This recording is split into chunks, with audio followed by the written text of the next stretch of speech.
Another very important topic is the issue of recurrent implantation failure. What is this? This is a situation where a couple goes through in vitro fertilization. Everything looks good when we get the eggs, we get good fertilization, we get good blastocyst development, we biopsy the embryos, the results come back, and now we've got euploid blastocysts that are ready for transfer. Everybody's excited, everybody's very happy and feeling very gratified.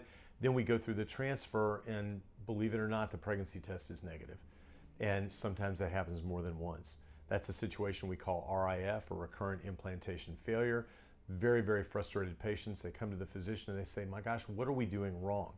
And the answer here really is we only have about 4 levers that we can pull once we have a situation of recurrent implantation failure. One thing we can do is we can do an ERA biopsy to make sure we're transferring the embryo on the right day of progesterone. I know this is very controversial in our field. Some physicians believe strongly in the ERA based on published literature.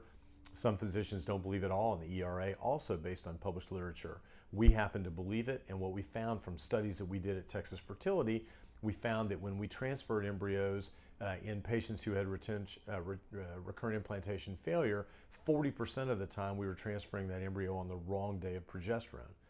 Other things that we can do are we can do a hysteroscopy where we actually look inside the uterine cavity to make sure there's nothing like a polyp, a fibroid, scar tissue, or maybe even retained tissue from a previous pregnancy. All of those things can lower the likelihood of pregnancy success.